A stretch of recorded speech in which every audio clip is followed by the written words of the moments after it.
राम राम। पिछले प्रसंग में मैं आपको पुत्र कामेष्टि यज्ञ के विषय में बता रहा था कि किस तरह देवताओं को आहुतियां दी जा रही थी। यज्ञ पूर्णता की ओर आया और यज्ञ देवता स्वयं एक चरु लेकर प्रकट हुए। वो प्रसाद का चरु श्रृंगी ऋषि ने ग्रहण किया। श्रृंगी ऋषि ने ऋषि वशिष्ठ को दिया। ऋषि वशिष्ठ ने राजा दशरथ को दिया और जो कहा कि जाओ ये प्रसाद अपनी रानियों को खिला दो। अब राजा दशरथ अंतःपुर में गए। उन्होंने उस प्रसाद का आधा भाग रानी कौशल्या को दिया और आधा भाग कैकेयी को दिया। तो महारानी कौशल्या ने अपने भाग में से आधा भाग और महारानी कैकेयी ने अपने भाग में से आधा भाग सुमित्रा को दिया। कई शास्त्र कहते हैं कि राजा दशरथ ने उस प्रसाद का आधा भाग कौशल्या को दिया और आधे का आधा कैकेयी को दिया, और जो आधा था, जो चौथाई हिस्सा बचा, उसके 2 हिस्से किए और दोनों रानियों ने अपने हाथ से सुमित्रा जी को खिलाए। कारण कोई भी रहा हो मेरा भाई बहन, लेकिन हुआ ऐसे कि तीनों रानियों में प्रसाद का वितरण हो गया। मां सुमित्रा की आंखों से आंसू बहने लगे कि आप दोनों मेरे से कितना प्रेम करती हो। अपने हिस्से के प्रसाद में से आधा आधा प्रसाद मुझे दे दिया। भगवान करे कि मेरे 2 पुत्र हों, एक पुत्र आपके पुत्र की सेवा करे और मेरा दूसरा पुत्र आपके पुत्र की सेवा करे। मेरे भाई बहन, उनके मुख पर शायद उस समय सरस्वती विराजमान थी। वही हुआ जो उन्होंने कहा।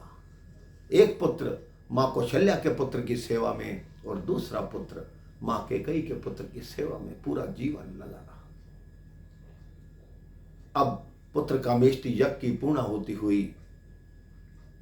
महाराज दशरथ ने, गुरु वशिष्ठ ने श्रृंगी ऋषि का बहुत सम्मान देकर उनको विदा किया। वो चले गए। समय बीतता गया। तीनों रानियां गर्भवती हो गई। जब से राम कुख में आए तब से पूछो मत कि सृष्टि में, इस पृथ्वी पर क्या क्या होने लगा। पर्वत खुश है।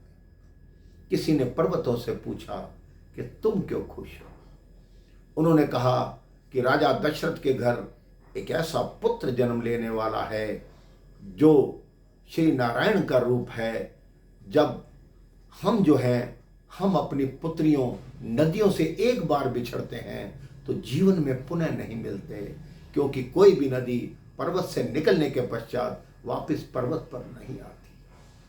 लेकिन जो दशरथ का पुत्र है, हमारी पुत्रियों से हमें मिलाएगा, हमारे पत्थर ले जाकर ये सागर में रखेगा, जहां सारी मेरी पुत्रियां उसी सागर में आकर मिलती हैं। मैं अपनी पुत्रियों से मिल लूंगा। इसलिए सारे पर्वत खुश,